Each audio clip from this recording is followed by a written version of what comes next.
All right, everybody, we are here with longtime Infinite athlete, Mr. Andy Potts. If you don't know who Andy is, he's a 70.3 world champion. He swam at the University of Michigan swimming team. And something I never knew is that you were on the track team at the University of Michigan. So I had no idea. So I'm learning stuff already this morning. Welcome, Andy. Thank you, Michael. Thanks for having me. Yeah, it was 4 years of eligibility in one sport, and then you actually have 5 years of eligibility. So my fifth year, I was done with swimming, and I was like, "What can I do?" And I walked onto the truck team. Nice. What'd you do? What'd you run? Well, all right. So my biggest asset for the team was that I was a practice dummy. Like I would just be there for fodder for people to beat up on. But when I was having a decent day, because I was really heavy up top because of Yeah. all my swimming years, but when I was having a good day, like I would just give people an earful saying like, "You are getting beat by a swimmer. What are you doing?"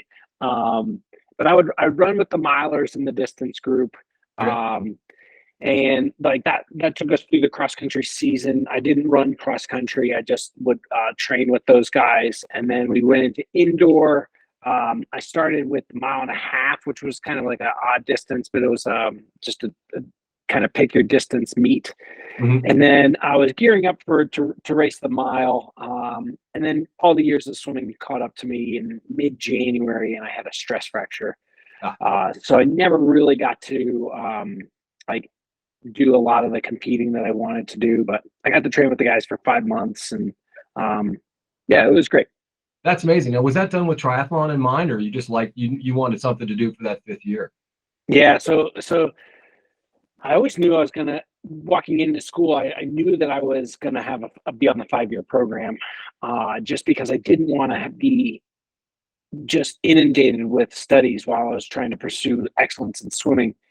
So I took like either anywhere between 12 and 15 credits a semester, and to be considered to get 120 credits, you have to take 15 a semester. Mhm. I did that a few times, but I knew that I had some leeway where I could have an extra half a year or whatnot. Mhm. And I end up maybe sophomore year, decided I want to do some student teaching Mhm. and become a high school English teacher. Mhm. So I actually majored in English and got a teaching certificate, but the available um, slot to be a student teacher at the secondary level was only for the winter semester. So that whole fall, I was taking a few elective classes, and I had to stay instead of graduating in December. It was like, oh, you have to stay the full year. So it was like, okay, I'm here for the whole year. There's no way I can just do nothing. What can I do? And it was actually late night. It was on a dare late night, um, and just talking smack and running my mouth. Nothing So good happens after 11 o'clock. Kids just don't do that. yeah. So then I remember hanging out with this guy. His name is Jay Canton, and he was a sub 4 minute miler, and I was just running my mouth. And he was like, "Why don't you walk on the track team?" I was like, "Fine, I will. I'll see you tomorrow." And he was like, "Practice starts at 3." I was like, "I'll be there." And then I woke up in the morning and go, "Oh, what did I What did do?" I do? Um, That's but great. then I showed up to practice, and the coach welcomed me and said, "Hey, can you run?" I was like, "Let's find out." Nice. And have you done no running prior to that? We would run intermittently with swimming. In the early spring or late spring, in the early fall, just to get some fitness back after taking maybe a week to 10 days off of swimming.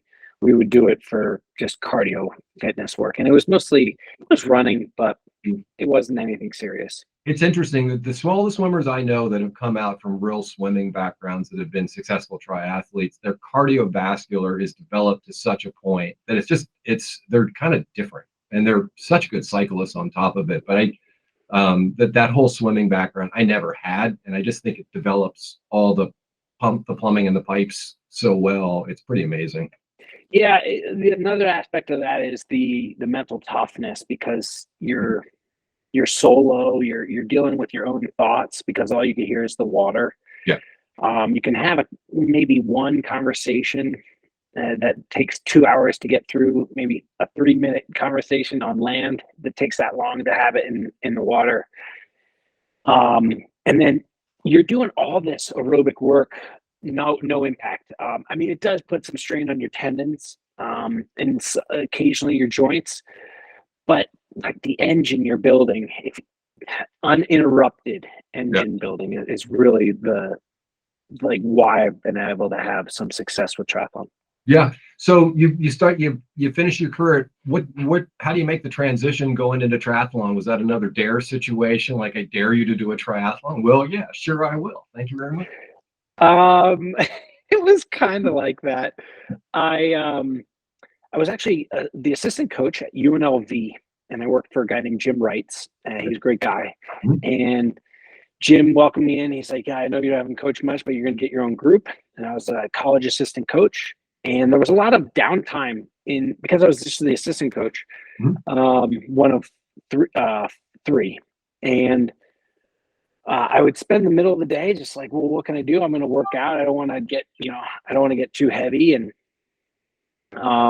so I started swimming and running, and then in the evenings I would maybe ride the bike a little bit. I was living in Las Vegas, so I would ride out to Lake Mead, or it was just different kinds of things. And I remember thinking to myself, this is the ultimate thought, right? So I was mid-20s, and I said to myself, what makes me happy and what makes me the best version of myself? So where do I find enjoyment? And I'm actually a good person because of it. It's helping develop me as a person, as opposed to like, you can go the opposite of that and drive into vices.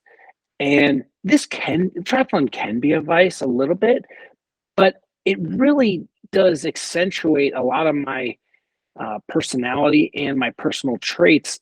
And it was making me a better person. It was making me more conscientious. It was making me appreciate not only my personal physical health, but like the time required to drive that health, and how do I help other people in terms of like choosing priorities. I started treating my wife better.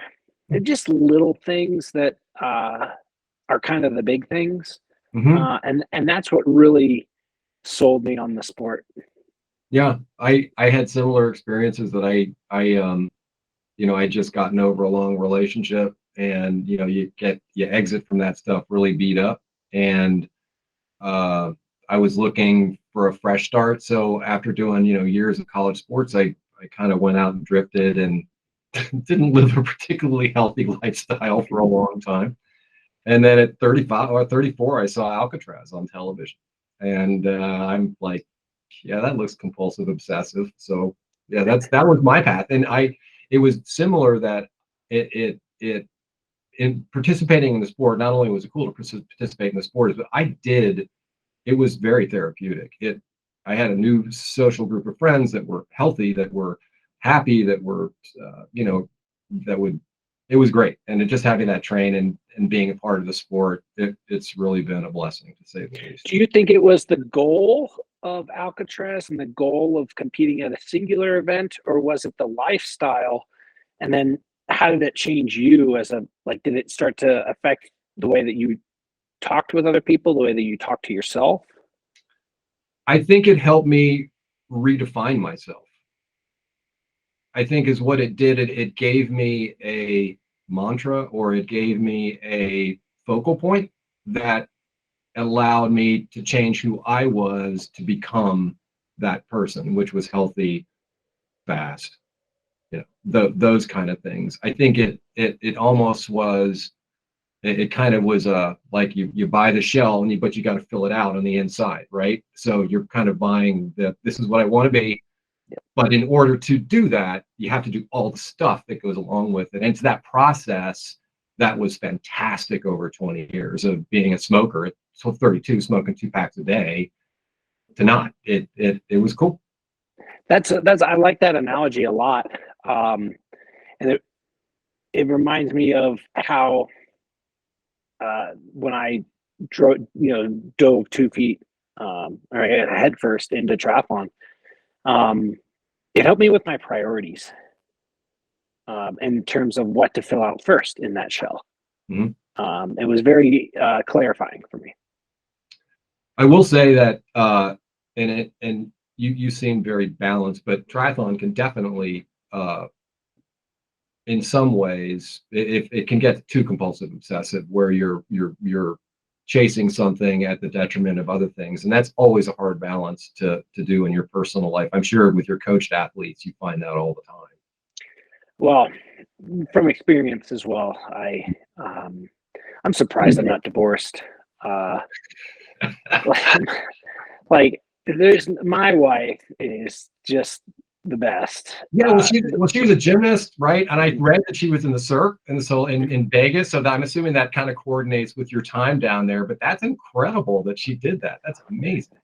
Yeah, she understands that pursuit and what it takes. However, there was probably a strong decade of my career, maybe 12 years of my career, where like I don't know how she like I like I don't know why she put up with me.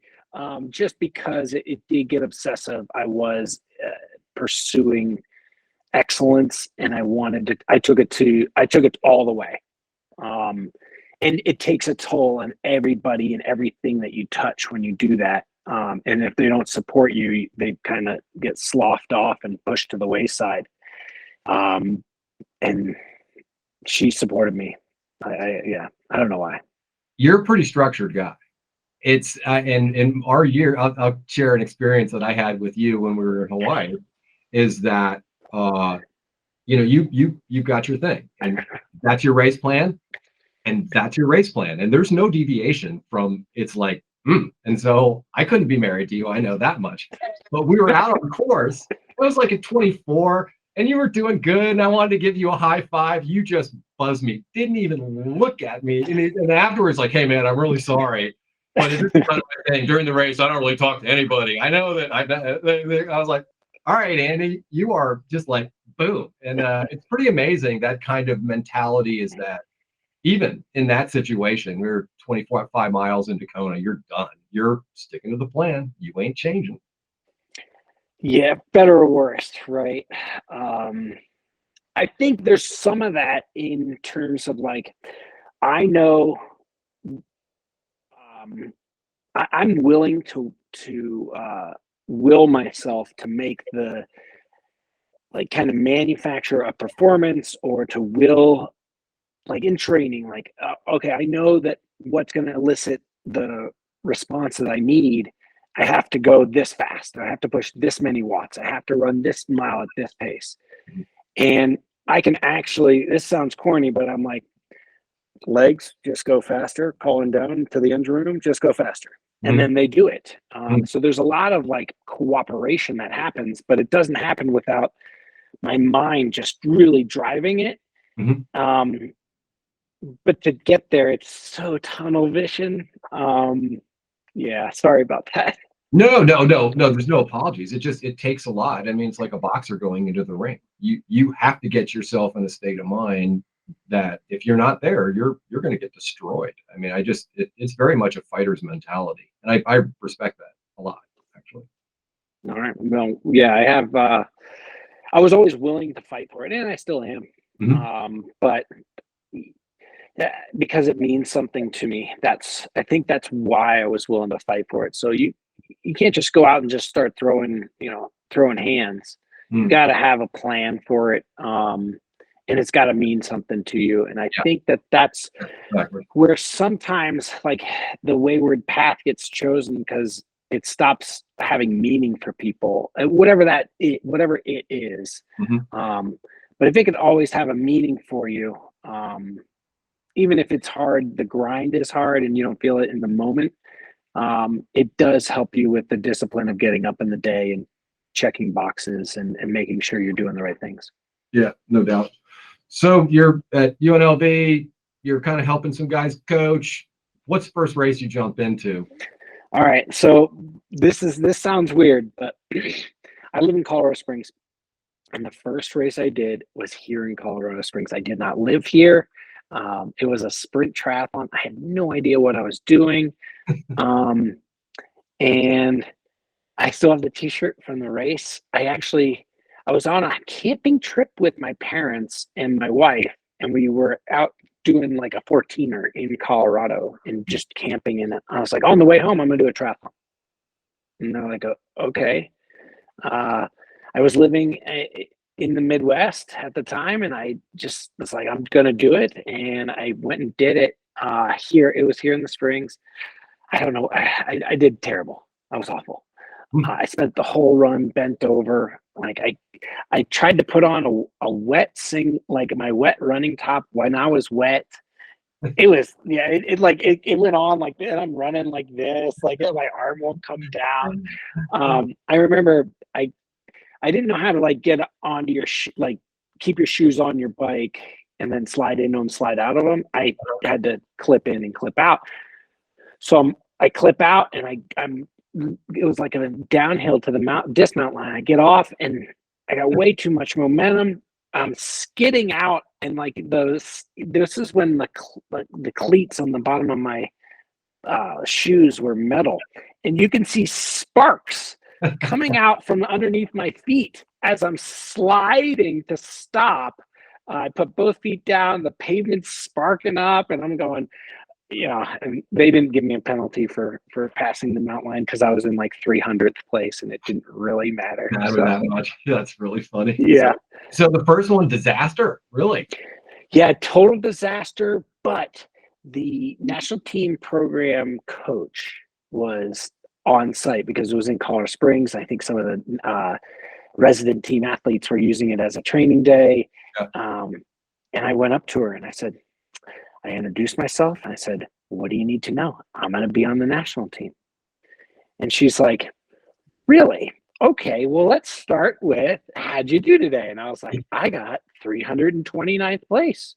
She's like, there are 400 entrants in this race. And I'm like, that's right. Let's go. Yeah, lots of room to improve. But she was very kind to me. I actually got her contact info and said, what do I need to do to be eligible or to like, so I can really ramp up and speed up that learning curve? What do you need to see from me in terms of like speed or times that can show you that I do have the engine and desire and the ability to be on the national team? And she said, okay. She's like, why don't you go home and run a 10K? And so she's like, she goes, have you trained much? And I go, no, I haven't trained at all since college. And she's like, when was college? I was like, that was 3.5 years ago. She's like, okay, why don't you go train some and go run a 10K? And I said, how fast do you need me to go? She goes, just try your best. You do your thing, do the best you can. Enter into a road open 10K. I said, I will. How fast do you want me to run? I'll run as fast as you want me to run. And she was like, no, you don't understand. Just do your, I was like, you lady, you don't understand. Tell me how fast I need to run. Yeah. She goes, oh, well, can you run a 35-minute 10K? I'll go, you want me to run 35 minutes?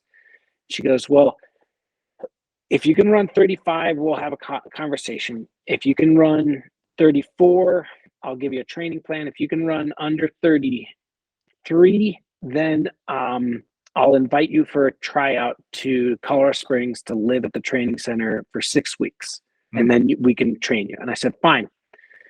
Like 6 weeks later, I went out and ran 32:18 in a 10K, and I was like, there you go, 32:18. When am I coming out? And she invited me out for October, and I've lived here ever since. No kidding. That is an amazing story. That's just incredible. I mean, were you expecting? I mean, is it mind over matter with you? Because I mean, at a certain point, physiology comes into play, Mr. Potts, is that you can't just will your legs to go 32. I mean, you're obviously blessed with some pretty darn good running genes. Yeah, I think there's, like I was saying before, like the pool strengthened my mind and my heart and lungs. I had some inkling of what I was doing with running because of Ronnie Warhurst, who was coaching at Michigan, and he coached me. Ronnie taught me a few things, and I was like, my VO2 max is quite high, and I do have some tools. Like, thank you, Mom. Thank you, Dad. But I've honed them and I've sharpened them. Mhm. And I don't think I was ever limited by the physical components of it. It was more mental components, and that made some of these hurdles a lot lower for me to clear, to get to really ramp up my experience in the sport. It happened quickly, just because of all the years of swimming. Yeah. And I definitely have tools. Like, I'm not going to downplay it. I'm very thankful for the tools I have. Yeah, I always describe it as the magic pixie dust. Who gets sprinkled and who doesn't. Yeah, I got sprinkled for sure. Good for you. That's awesome. So what was the race that you go, all right, I can do this, and whatever level that is for you? Because my guess is that your standards are pretty high. If I had to guess, is that you're not thinking about winning the regional age group championship. So what was the event that you go, all right, it's on? So I did my first pro race in like November. It was in Japan of 2022, or sorry, 2002. And then I was like, okay, I need to learn a few things. I got trounced. I got smashed. And I did this other race. My first race, like with a real official pro card, was in Roatan. These are ITU? Yep. Okay. And I got third. I was just saying, for the people like ITU, all are Ironman people. Yeah, that's shorter than Ironman. Yeah, world triathlon now. I got third in my in a race in the beginning of 2003. Wow. And I was like, okay, it's on. There were really good guys at that race. And I was like, okay, what else do I need to learn? I had to make myself eligible to earn points to try to learn. But it wasn't until it was a year later. It was November in this race Treasure Island. They used to have a race, Treasure Island, in the San Francisco Bay. I don't actually, and I'm amazed. But yeah, so I've never heard of that one. It was the bridge that connects the two, like San Fran and is it Oakland? I remember the event. I didn't know that was the name of it, but yeah, I remember that getting quite a bit of coverage as far as being on those bridges. That's cool. Yeah, so it was all on this island, and it was really cool. I think I got sixth or seventh. It ended up being the U.S. National Championships, and I was like, okay, it's on. Like, I actually am a lot closer than I thought I would be a year into this, and I was like, okay, I think I have a real chance of trying to make the Olympic team at that point. We were less than a year out, and I said, okay, let's go. I really ramped up my training in December. I got snubbed I earned the slot for the World Championships, which was in New Zealand. But they were like, oh, so-and-so has more points than you. We're going to take this person. And I was like, well, I beat them in the race. They said, no, well, they have more points, just strictly because they've been doing it longer. And so I was like, okay, that's fine.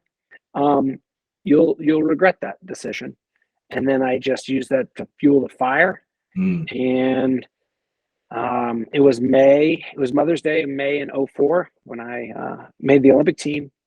And that was it. Like, I think it was those 6 months in between Treasure Island and the World Championships where I qualified for the games. That was the biggest transition for me. It went from okay, learning to no, now go get good. Mm-hmm. Yeah, and then it's fine tuning at that point. Yep. That's awesome. So was Hunter was the other representative? I didn't look at that. Was that Hunter that was the other representative? Yeah, Hunter, myself, and Victor Plata were that Yeah. we were the team for in 2004 to race in Athens. Yeah, that's awesome. That experience was amazing for you. Everything I dreamt it would be. That's amazing. Yeah. So you go from the Olympics, then you go on a run that was really for the 70.3s world champion. Your run with Alcatraz, you had an amazing run there for a while. I mean, the middle of the 2010s was really strong. It was. That was when, luckily, I made it through married, just because I was obsessed. I was obsessed with what do I need to do? What do I need to learn? How do I get better? How do I get better? And my whole job at that time was, okay, the sport's improving. Everybody's getting better. How do I stay one step ahead? How do I stay? Here's the pointy end. How do I stay at the extreme point? Mm-hmm. And it was always reinventing and like tweaking and learning and pushing and pulling and always trying to stay one step ahead. And I was able to do it for a while. And I was very proud of that. Yeah. So the Alcatraz races, I mean, if you had to say what was your favorite, because I mean you won a ton of races. I mean, Alcatraz has to be up at the top of that list. And you won that 5 times, if I remember correctly. Is that 6? Yeah. 7? 6. 6, sorry. 6. I got second twice. 2 or 3 times. I've raced it. I think I raced it 14 times. Wow. That's my favorite race. Escape from Alcatraz. I've raced it a ton. Okay, so I've had success there, and it probably helps. So the race is the contours of the race, the way that it's parceled out, swimming, biking, running. Mm-hmm. If you are really well balanced as a swimmer, cyclist, and runner, you're going to excel at Alcatraz because the distances are almost parceled out equally at a world-class level. Depending on the current, it could be a 30-minute swim, about a 45-minute bike, about a 45-minute run. So it doesn't heavily weight cycling or running or even swimming. So you're seeing this really well-rounded athlete win. That's part of the reason I love it. Another reason is because I've had success there. Like, it's super natural to love a place and a race where you've had success. That race could be in like the worst place in the world, and if I've had success there, I'd be like, "Oh, I love that place. That's awesome." Yeah, but everybody's like, "Wait, that's a hole in the wall. Like, what are you talking about?" Like, go knock it till you try it. It's awesome. Yeah. So I really love San Francisco because of the success I've had there, but also it is a really fun race to do. Mostly because it's like a one-way boat ride. You have to swim yourself back. There's the mystique associated with it. You're riding in the hills of San Francisco, and you run on beaches, and it's like a road version of a off-road race. It's as on-road as an off-road race can get. Right. It's a big race with a small race feel. That's always the way it's felt to me. Is like it's kind of got a small race feel to it, even though it's a big ass deal. And yeah, it's cool.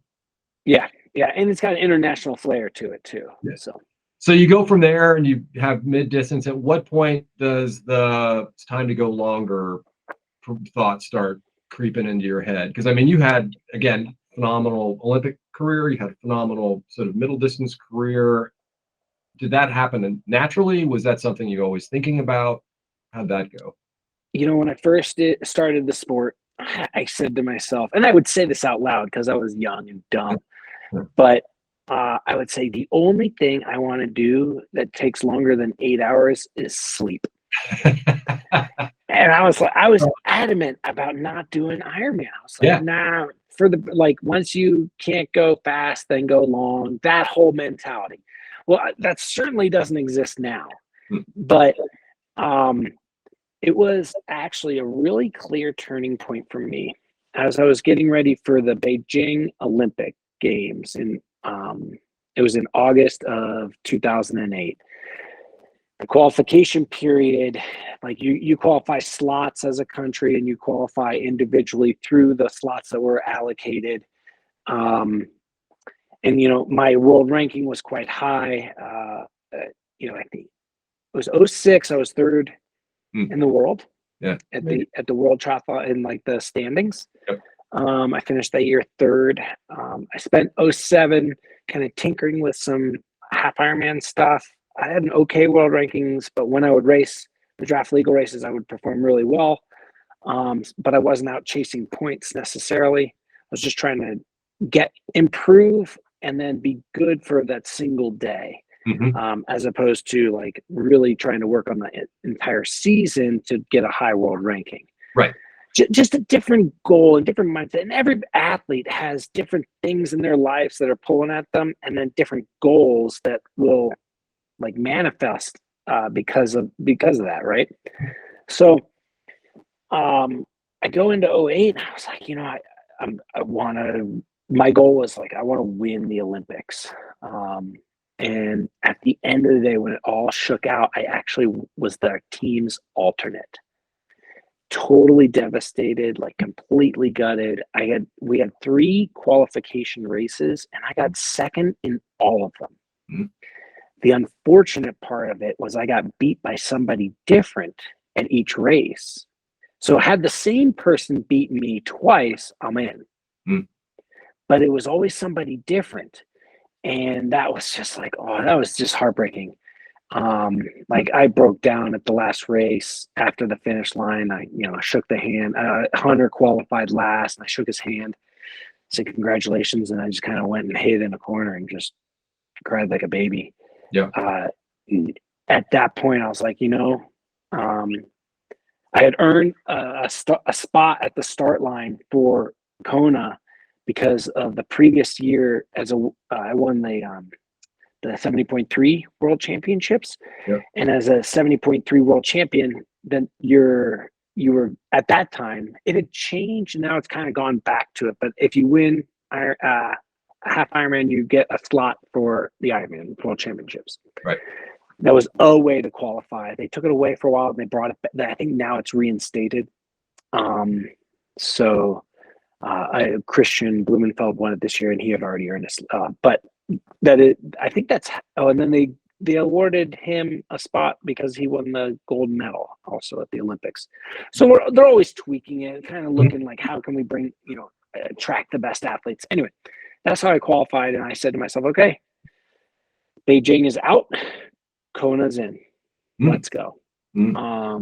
So I made that decision. It was actually in August of '08. I was like, okay, I got 7 weeks. Let's go, Kona.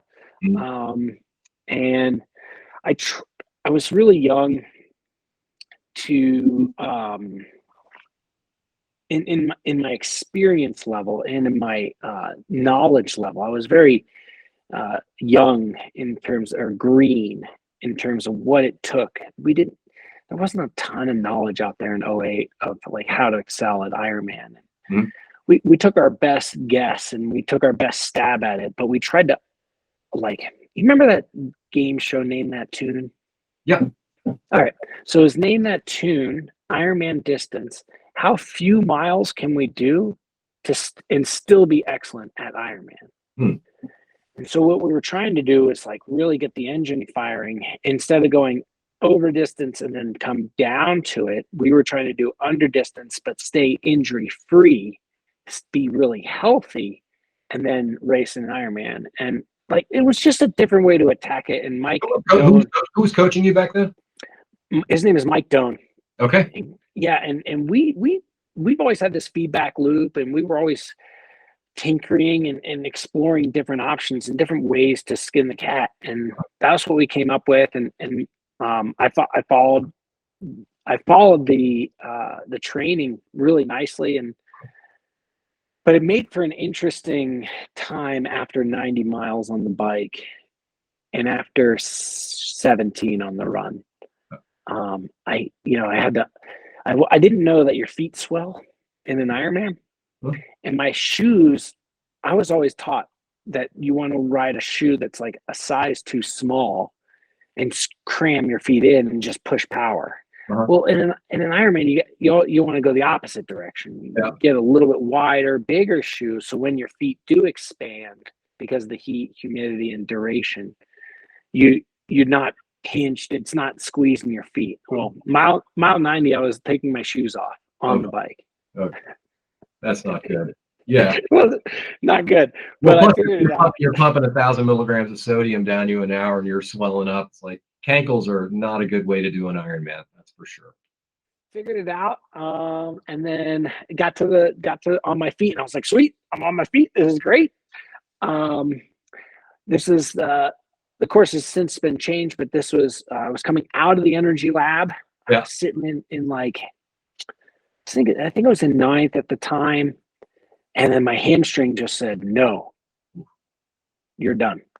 Ooh. So I kind of was like, "Oh, okay, heavens, what do I do?" And I kind of was right at an aid station. I just started pumping fluids and electrolytes, and I started running again. And I saw Norman Stadler, who had won the race 2 years prior, and he was running, and I passed him on the run. And I was like, "Well, if that dude's won this race, I'm passing him. I must be doing pretty good."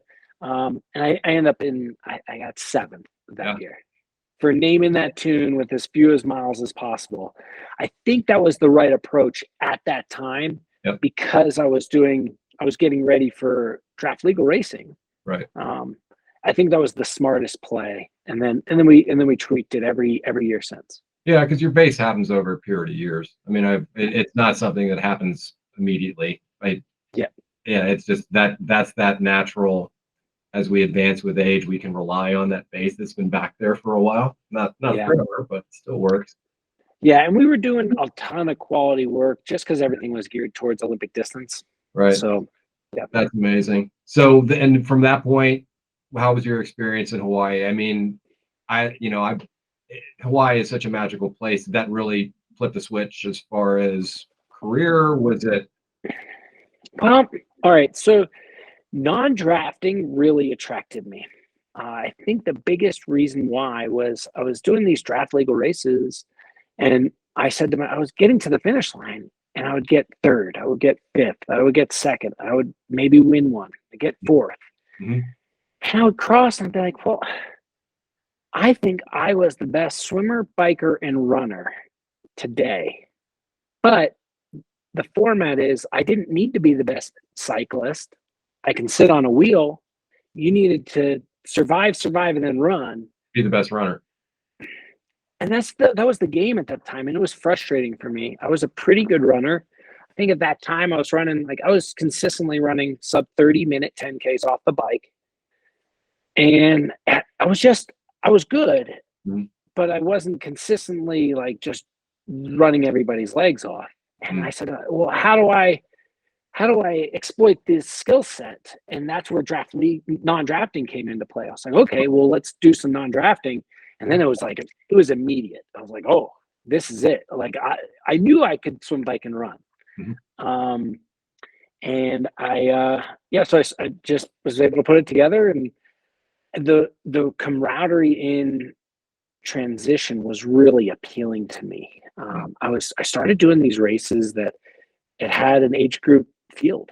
It wasn't a singular pro field in some foreign country, and no other event is surrounding it. I was going to races.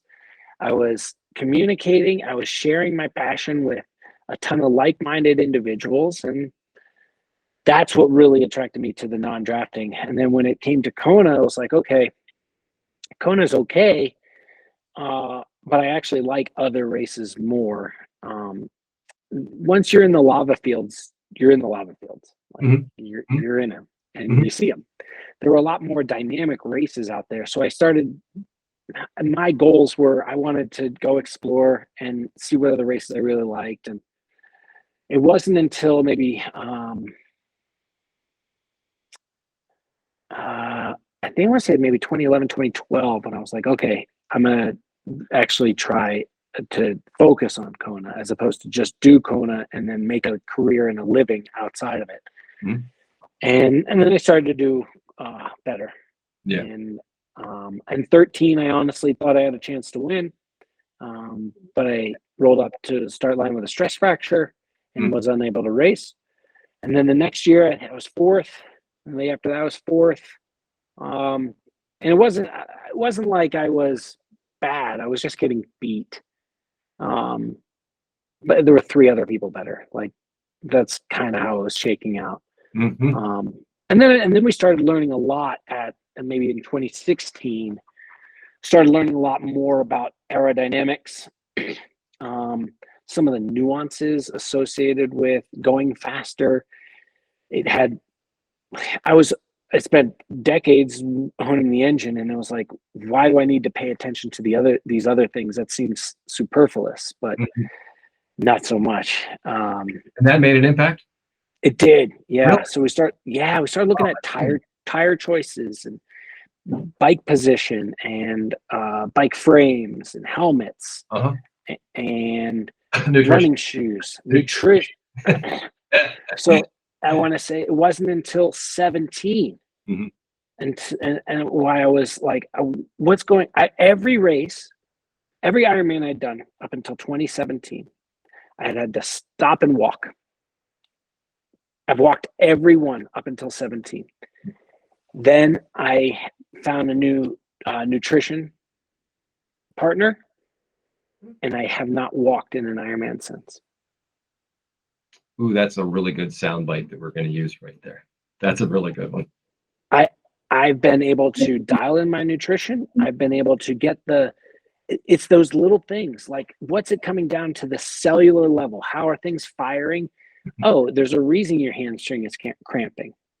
There was a reason behind all of it. And yeah, it turns out nutrition plays a overwhelmingly big role, but it's not a role in terms of like, this is the 4th discipline. It has to be, this is the standard. This is the baseline.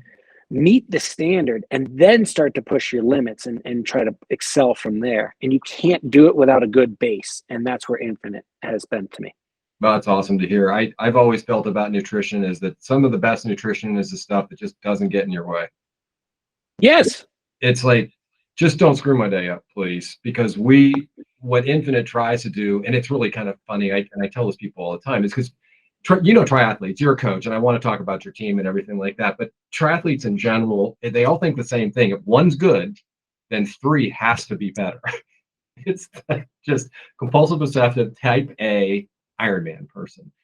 And when nutrition at the end of the day, that's not accurate. So a lot of times what we do is prevent people from being knuckleheads and just making sure that they're hitting their targets every single hour and not going over. Because as soon as you start throwing food at problems, your day is done.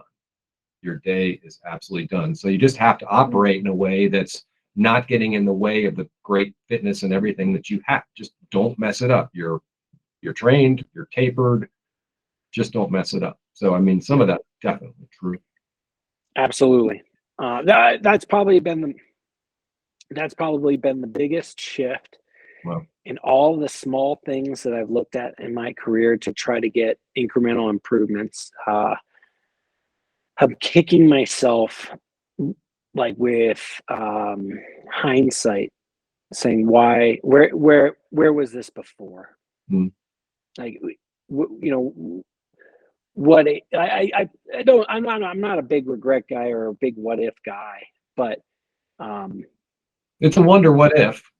It kind of is. It is. Yeah, it's a what if. What if I wasn't walking those Ironmans? What if I, was able to execute to my abilities and I got out of my own way? Yeah. When I was 4th. It's Mark Allen. Mark walked how many marathons before he finally did it? I mean, that story's been written a couple of times on that course for sure. Yeah, it doesn't need to be written anymore. But that's it, though. Yeah, my days are writing that story are done. So talk to me about the racing team and AP coaching. Was that, I'm assuming that's going to be, kind of a byproduct of really who you are, your teaching background, your love of working that started down at UNLV, that kind of stuff. So are you thinking in the back of your mind, hey, I want to do coaching? And when did you start picking up people, and when did that really become a focus for you? Because the team's huge, right? You got almost 500 people on the team at this point. Oh, not quite that many, but we're big. Big. That's awesome. Yeah, it's great. So the ultimate reason to start the team was, how do we leave the sport better than we found it? Mhm. How do I start sharing what I've learned so people don't have to reinvent the wheel? How do we create a process where something that Mike Doan and I had formulated with a feedback-oriented loop with coaching? It's not just here's a plan, do it. We want people's lives to fit into the sport as opposed to the sport fit into their life. We know what you mean. Yeah, I think you were right the first time around. I think, yeah, okay. So you want to stay married? No doubt. So yeah, that's what was the genesis of the sport, or of the coaching of AP racing, was how do we lead the sport better than we found it, and how can we teach people things, but ultimately it came down to that vibe that I was getting in transition, and how do we do cool stuff with cool people. And we started hosting camps we started the business in 15. We hosted our first camp in February of 16. And we got camps, we got coaching, cool stuff with cool people. And that was kind of what started it all. Where do you see yourself in 5 years? So a little bit of a transition, pun intended, moment in the next couple of years. Like, do I want to continue to race as professionally? Do I want to coach? Right now, I'm actually thinking, why would I give up racing professionally? I love it too much.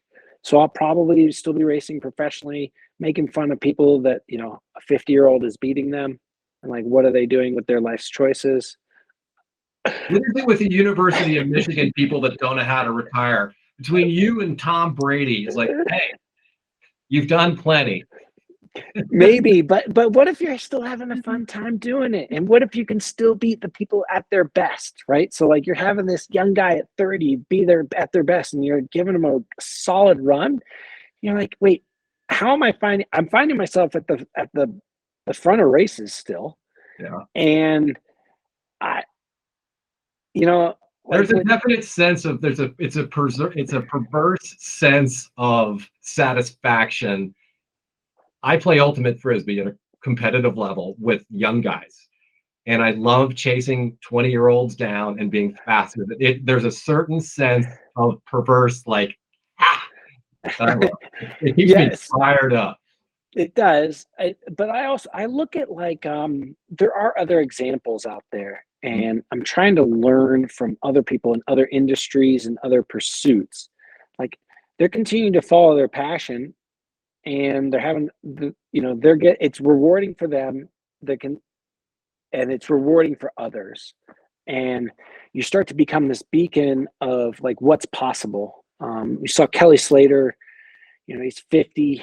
Yeah, you look at cycling. Cycling's really good about John Howard and the legends of cycling in the United States, and they're good at that. And triathlon's not. It would be a good thing to bring back some old guys and let them just go do. I like that idea actually a lot, because I think we don't honor the people that brought us to where we are today as well as we should as a sport. If you're cycling, running, all those, they all put those people up on a pedestal, even though they're 50, 60 years old.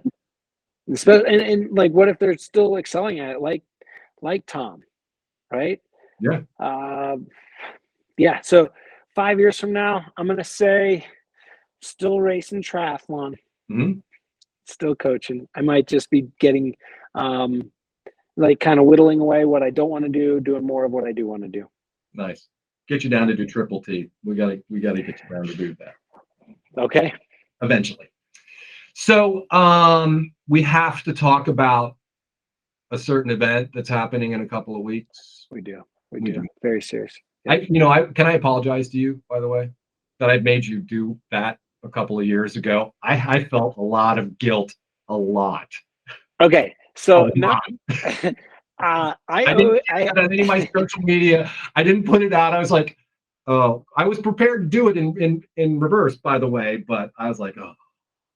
yeah, so we weren't very good, and like I don't know why I agreed to it. Like you should be able to read the tea leaves, um, and that it has made me hesitant to do any bets thereafter. So, yeah, This would be the year to bet, though. You got a good football team. So we're talking about Ohio State, Michigan, the game in 2 weeks. Mr. Harbaugh has the University of Michigan firing at a very high level. I'm really excited about the thing. I think it's going to be a dogfight. I do too. I think when you look at last year, it was 9 years in a row. Is that right, Michael? Yeah, I think you guys were 2 for the century before that. Yeah, it was a rough patch. But yeah, last year, so last year the difference seemed to be at the line play. yes. Defensive line, we had 2 really good guys who were able to get to the passer. Yep. And then offensive line, we were able to protect a little bit better. Mm-hmm. I think we might have a better O-line this year. I don't know about our D. I don't think our D-line is better, but I think our O-line is better. I think your running back's better. Corum's, he's legit. I think he's the best running back in the Big Ten. But yeah, it'll be interesting. I think obviously Ohio State has a new defensive coordinator, so a lot of that stuff is going to go out the window, what you did to us last year.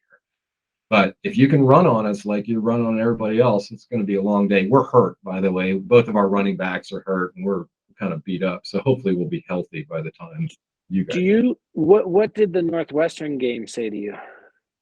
Don't play a game in 50-mile-an-hour winds. That's it. We had 2 we played in 50-mile-an-hour winds with 2 running backs that are hurt. One that was out, and the other one that was not playing. It's like, just don't do that again. That's okay. All right. Well, it's gonna be cold. It's in the shoe at Columbus. I have a feeling like that's a big you're still dealing with 19 to 20-year-old kids. Winning away from home. Freshman quarterback. Yeah, I think we have a good squad. I think it would be a better game if we're neutral. I think being at Columbus, it's so fresh that we won last year. I think the spread's 6 to 8, and I think that's about right. That's what it is. It's 6 or 8. I think is what the spread is on the game right now. It'll move. It's going to get closer, but what's home field worth in college? 3 points. Mm-hmm. Okay. Yeah, generally 3. So that tells me Ohio State's favored by 3. Yeah, and I think that's just about right. So we're gonna have a bet. We're gonna do. I'll buy you dinner. Nothing public. I'm not gonna sing Michigan alma mater. Ain't happening. How about a bottle of wine? I will tell you what. That's a better idea. I'll do something nice for your wife, and that way we can take care of the wives, like a nice bottle of wine, and we can do the same for my wife. And that way you and I are completely out of it, and we'll take care of the people that mean the most in our lives. How's that? I love it. That sounds like a plan. Awesome, buddy. Oh wait, is it on? Are we? Is it just for the win? Or are we betting points? Oh no, just for the win, straight up. Okay. Yeah. Okay. Straight up. Yeah. Because really, it's not a win if we lose by 4. No, that's kissing your brother. That just is not. that dog is not going to hunt, so to say. Yeah. No doubt. All right, brother. Well, hey, I've taken enough of your time. I really appreciate it a ton. Best of luck on everything. And obviously, if anybody wants to get in touch with Andy as far as his team, his coaching services, they're fantastic. So highly recommend that. Good luck in 2 weeks. And thank you very much. I'm sure I will see you out on the races very, very soon. All right. Go Blue. All right. Go Bucks. Thanks, Michael.